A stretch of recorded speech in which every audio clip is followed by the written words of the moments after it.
Does it ever feel like you're a marketing professional just speaking into the void? But with LinkedIn ads, you can know you're reaching the right decision makers, a network of 130 million of them, in fact. You can even target buyers by job title, industry, company, seniority, skills, and did I say job title? See how you can avoid the void and reach the right buyers with LinkedIn ads. Spend $250 on your first campaign and get a free $250 credit for the next one. Get started at linkedin.com/campaign. Terms and conditions apply.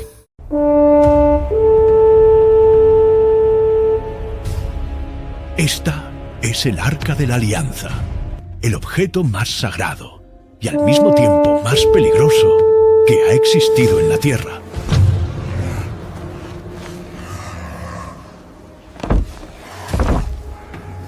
Un toque, solo un toque, y estás muerto, sin aviso, sin tiempo de arrepentimiento, sin oportunidad de supervivencia.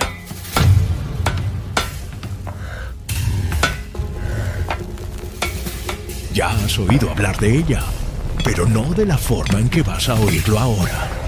Porque lo que estás a punto de descubrir no es mito, no es leyenda bíblica, es la historia de un artefacto que mató hombres instantáneamente. May the Lord bless you and keep you. May he make his face shine upon you and give you peace. Derribó ejércitos enteros, abrió ríos por la mitad y llevaba dentro de sí algo tan poderoso que, según ingenieros modernos, funcionaba como un capacitor eléctrico de 50.000 voltios. Hoy vas a entender cómo el arca podía matar con un simple toque.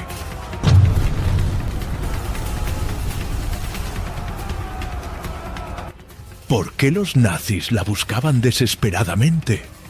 ¿Dónde puede estar escondida en este preciso momento?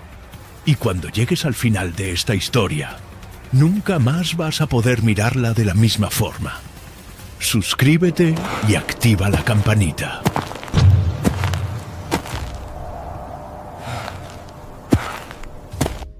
Pero antes de entender por qué el arca mataba, necesitas saber cómo algo construido por esclavos en el desierto se convirtió en el arma más mortal de la antigüedad.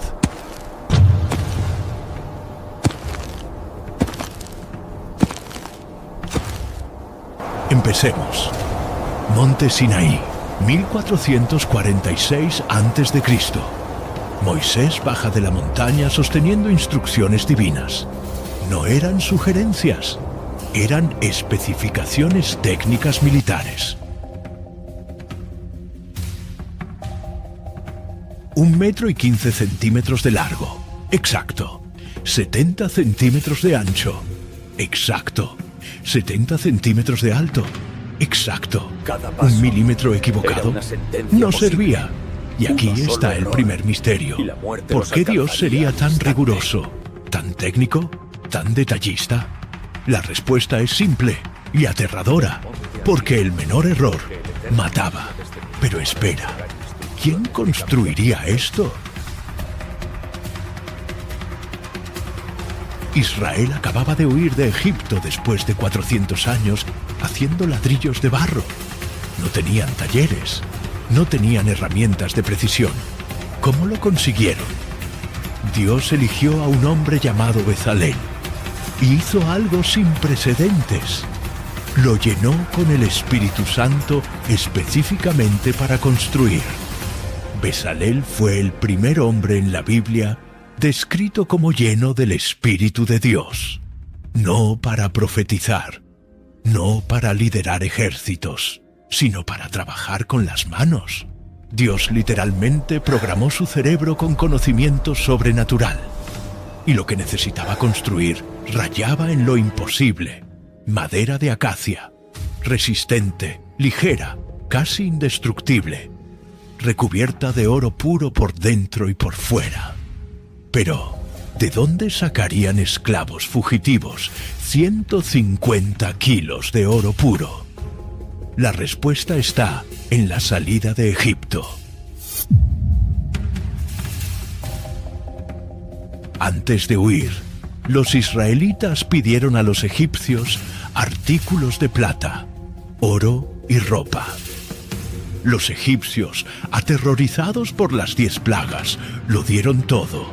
No fue robo, fue pago atrasado por 400 años de trabajo esclavo sin salario. Y aquí viene algo que pocos perciben.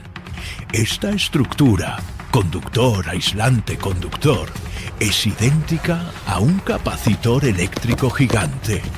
Y lo que los ingenieros descubrieron sobre esto va a explotar tu mente.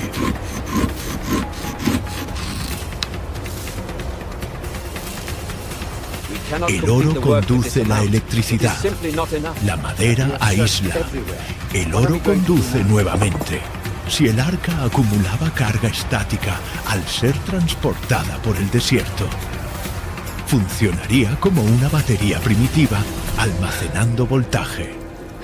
Y los querubines que Bezalel esculpió en la parte superior funcionaban como puntas de descarga, exactamente como las bobinas de Tesla concentran la electricidad en un punto específico.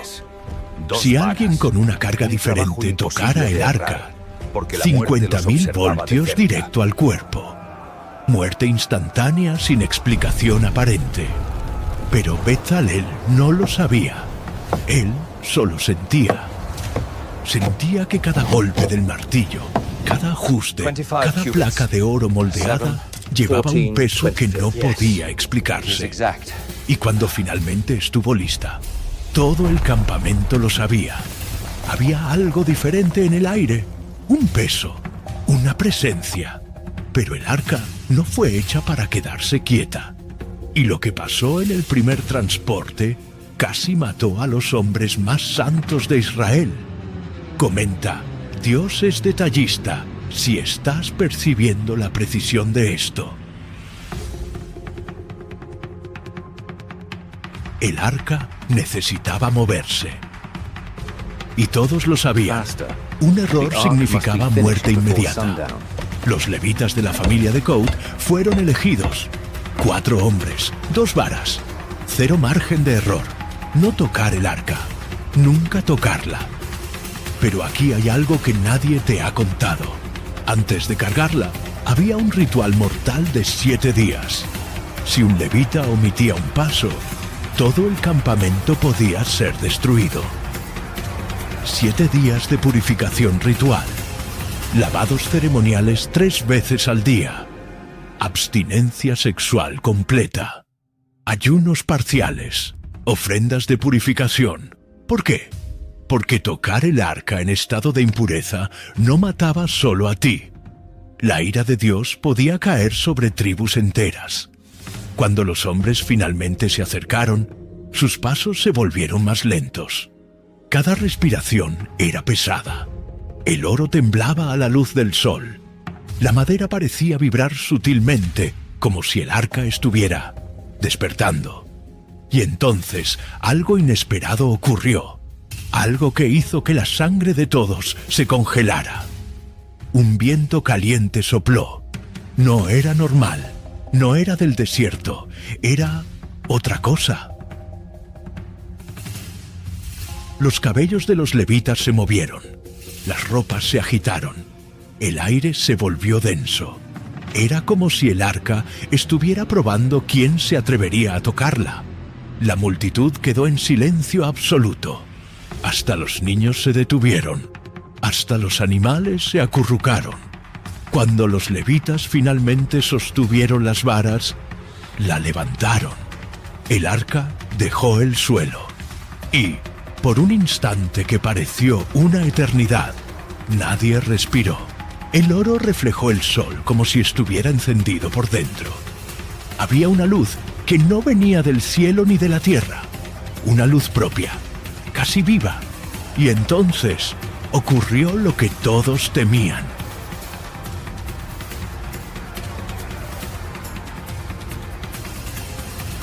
Uno de los levitas tropezó, solo un poco. Una piedra casi invisible hizo que su pie vacilara por medio segundo. Fue suficiente para que toda la línea de cargadores temblara. El arca se inclinó unos grados. y un grito ahogado subió por la garganta de todos. Si caía, si alguien la tocaba, si algo salía del orden divino. Pero lo que ocurrió a continuación, nadie estaba preparado para verlo.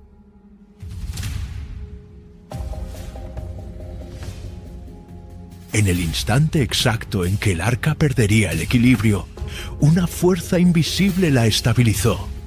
Volvió a la posición exacta, como si no dependiera de esos hombres para mantenerse firme, como si se estuviera cargando a sí misma. Los levitas se miraron aterrados. Algunos lloraron, otros casi se desmayaron. Moisés solo susurró: «Ella sabe».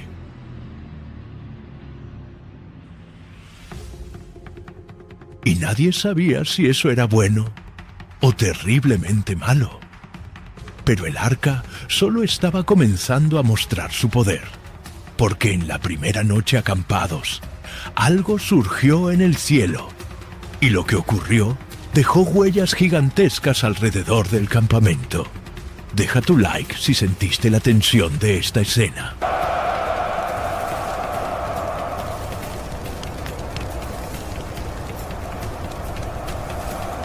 La primera noche con el arca en movimiento no parecía una noche común. El desierto estaba demasiado silencioso. Ni el viento cantaba. Era como si el propio ambiente estuviera esperando que algo ocurriera. Y entonces el cielo se abrió. No era un rayo, no era fuego, no era reflejo. Era una columna vertical, como una línea de brillo surgiendo en el cielo. Fina, distante, pero nítida demasiado para ignorarla. La luz creció, se ensanchó, bajó y entonces se abrió, como si el cielo fuera una cortina rasgada por dentro. Israel retrocedió en pánico. Los niños lloraron. Los guerreros levantaron los escudos por instinto. La nube estaba bajando directamente hacia el arca. La nube descendió despacio, despacio. Hasta detenerse exactamente sobre la tapa, entre los querubines esculpidos. Y entonces se contrajo, como un corazón latiendo.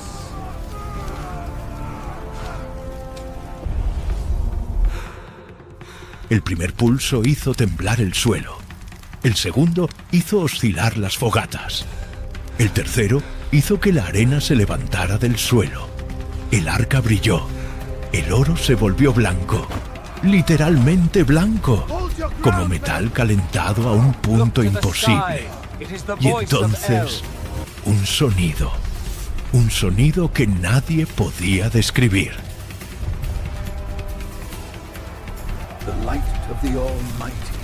Un sonido que parecía atravesar huesos, carne, alma. Algunos guerreros cayeron desmayados. Otros se arrojaron al suelo, aterrados.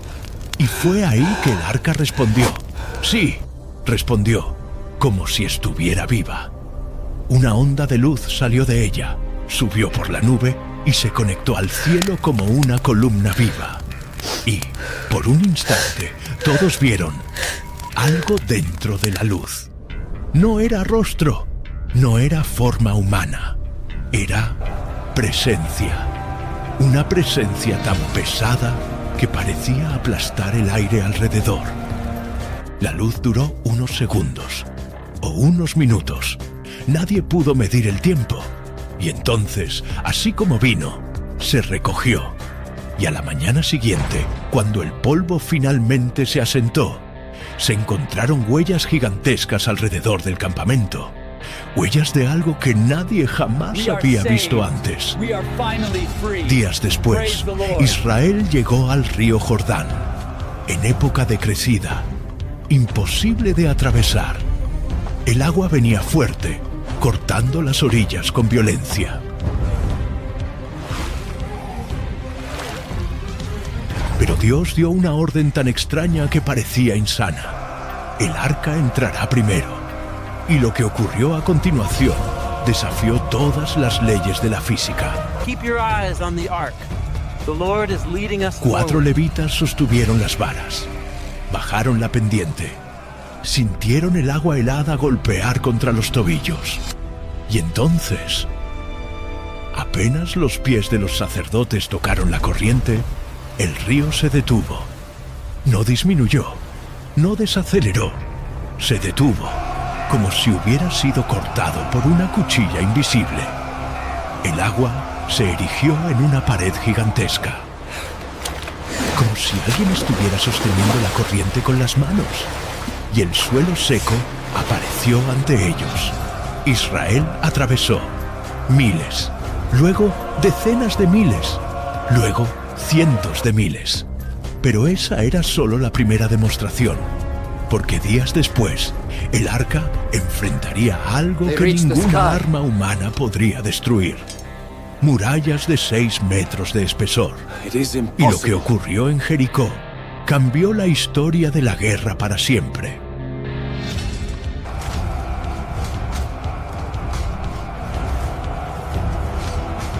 Israel llegó ante Jericó. Muros dobles, tropas experimentadas, torres de vigilancia, una fortaleza construida para resistir cualquier ataque humano. Pero el plan de Dios no involucraba arietes, catapultas o escaleras. Lo que Él ordenó parecía completamente insano. Marchen alrededor de la ciudad, una vez al día, durante 6 días. Soldados marchando en silencio, sacerdotes tocando trompetas.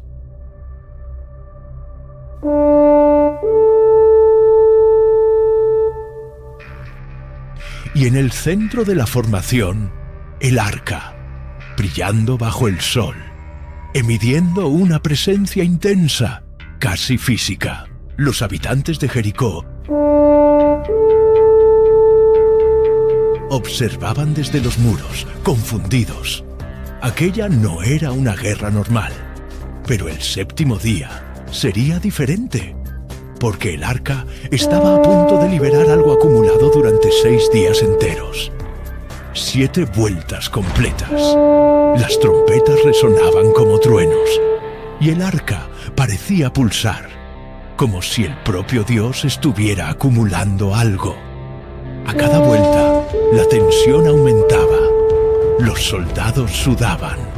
El polvo se levantaba. Y cuando Josué levantó la mano y gritó, lo imposible ocurrió. ¡Griten! Porque el Señor ha entregado la ciudad. El suelo tembló. Las piedras vibraron. El aire se volvió pesado. Y las murallas de Jericó simplemente cayeron. Pero aquí está el detalle que arqueólogos modernos descubrieron y que dejó a los científicos sin explicación. Cuando excavaron Jericó en los años 1950, descubrieron que las murallas cayeron hacia afuera, no hacia adentro como ocurre en invasiones normales, como si algo de adentro empujara todo hacia el lado de afuera. Ninguna arma humana podría hacer eso. Después de esa victoria, la fama del arca se extendió como fuego. Reyes cambiaban rutas, ejércitos se escondían. Pero Israel comenzó a pensar que el arca era un arma automática, y fue ahí que cometieron el error más fatal de la historia. Un error que costó 30.000 vidas. Y la propia arca. Décadas después, el arca estaba volviendo a Jerusalén. El rey David organizó un cortejo gigantesco. Tambores, címbalos, danzantes, sacerdotes, levitas, guerreros. Pero David, en el auge de la emoción, cometió el error que Dios había prohibido desde el primer día. Colocó el arca en un carro nuevo. Dios había dicho que el arca debía ser cargada solo sobre los hombros de los levitas, nunca en carro. El carro avanzó por un camino irregular. Los bueyes tropezaron. El arca se balanceó. Y lo que ocurrió a continuación congeló todo el cortejo en terror absoluto. Un hombre llamado Uza, intentando evitar que el arca cayera, extendió la mano. En ese segundo, todo el cortejo se congeló. El toque no duró ni un suspiro, y en el instante en que la piel encontró el oro, el cielo reaccionó. Un impacto de poder atravesó a Uza como un rayo. Cayó sin vida. Los músicos callaron. David quedó paralizado. El arca no era un juguete. La presencia divina no negocia obediencia. Y fue ahí que David se dio cuenta de algo que lo cambiaría todo. Él no estaba listo para el arca, pero un hombre simple sí lo estaba. David envió el arca a la casa de Obed-edom, un levita pobre, simple, desconocido. Y mientras el arca reposaba allí, la vida de ese hombre cambió. La cosecha prosperó, los animales se multiplicaron, la salud floreció. Todo lo que Obed-edom tocaba prosperaba. Pero no siempre Israel respetó el arca, y cuando decidieron llevarla a la batalla en pecado, algo terrible ocurrió. Algo que haría que el arca cayera en manos de los enemigos. Comenta: obedezco a Dios si entendiste la seriedad de esto. Israel entró en guerra contra los filisteos, pero estaban en pecado grave. Y por primera vez en la historia, Israel perdió con el arca presente. 30.000 soldados murieron. Y entonces ocurrió lo impensable. El arca fue capturada. Los filisteos celebraron como si hubieran derrotado al propio Dios. Llevaron el arca al templo de Dagón. La colocaron al lado de la estatua gigantesca del dios pez. Pero esa noche, algo se movió en la oscuridad del templo. Al amanecer, los sacerdotes entraron al templo y se congelaron. Dagón estaba postrado ante el arca, caído con el rostro hacia el suelo. Levantaron la estatua, reforzaron la base, intentaron seguir como si nada hubiera ocurrido. Pero en la segunda mañana, el terror tomó forma. Dagón estaba caído nuevamente, solo que ahora, decapitado, sin manos, sin gloria, como si una mano invisible hubiera aplastado al ídolo en la oscuridad. Y entonces vinieron las plagas, y lo que ocurrió en las 5 ciudades filisteas fue tan aterrador que suplicaron devolver el arca. Tumores, ratas, enfermedades, muerte. Las ciudades colapsaron. Asdod no lo soportó. Gaza tampoco. Ecrón gritó: ¡quieren matarnos! Después de 7 meses de terror, la devolvieron. Pero lo que hicieron para devolverla fue tan extraño que probó que algo sobrenatural estaba ocurriendo. La colocaron en un carro tirado por 2 vacas que nunca habían sido entrenadas. Si las vacas caminaran solas hasta Israel, significaba que el Dios del arca las guiaba. Y las vacas caminaron solas, derechas, sin desviarse, como si alguien invisible estuviera dirigiendo cada paso. El arca había vuelto, pero siglos después desaparecería sin dejar rastro. Y el misterio de dónde está ahora involucra túneles secretos, guardianes etíopes e incluso nazis obsesionados. Y lo que voy a revelar a continuación puede estar ocurriendo en este preciso momento. 586 a.C. Babilonios invaden Jerusalén, queman el templo de Salomón hasta los cimientos. Y cuando los soldados entraron en el Santo de los Santos esperando encontrar el mayor tesoro de Israel, encontraron el vacío. El arca había desaparecido. 3 teorías dominan a los estudiosos hasta hoy. Teoría 1. Fue destruida por los babilonios. Pero hay un problema gigante con esta teoría que los historiadores no pueden explicar. Ningún registro babilónico menciona capturar oro en formato de arca. Y los babilonios eran meticulosos en documentar tesoros. Si hubieran encontrado 150 kilos de oro macizo con querubines esculpidos, lo habrían documentado. Teoría 2. Está escondida en túneles bajo el monte del templo. Y esta teoría tiene evidencia arqueológica fuerte. Tan fuerte que las autoridades prohibieron investigaciones por cuestiones políticas explosivas. En 1981, un rabino llamado Yehuda Getz estaba excavando túneles bajo el Muro de las Lamentaciones.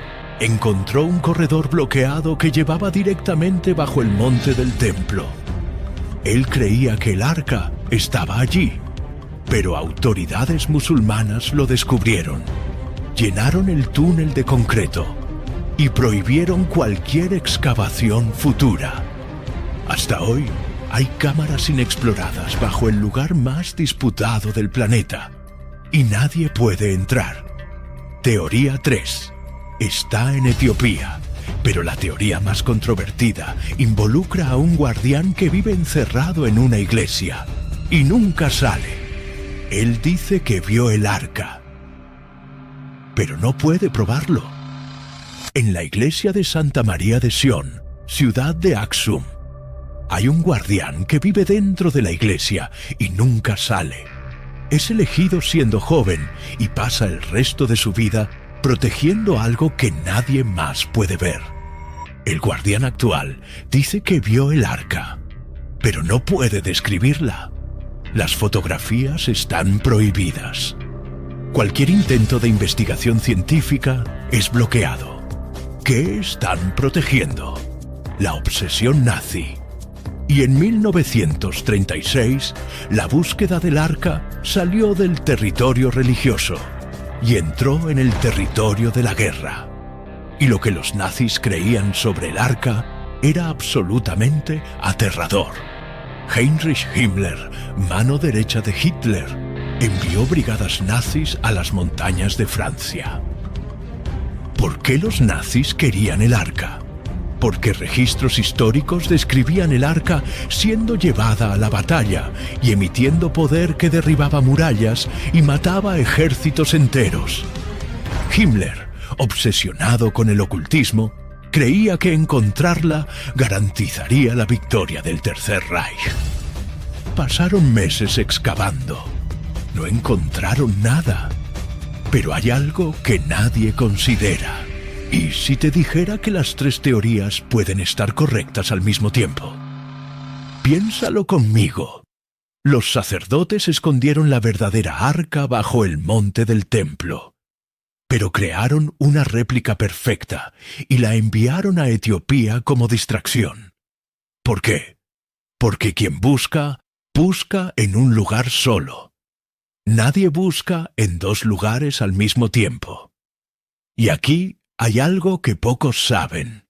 En los últimos 18 meses, Israel aceleró preparaciones para construir el tercer templo, y lo que necesitan para inaugurarlo es el arca. Ya tienen los vasos sagrados recreados, las vestiduras sacerdotales listas, levitas entrenados, terneras rojas nacidas. Falta solo una cosa: la ubicación exacta del Santo de los Santos original. Y adivina qué necesita estar allí cuando el templo sea inaugurado. El arca. Entonces la búsqueda no es más académica. Es urgente. Es ahora. Y cuando la encuentren, el mundo cambia.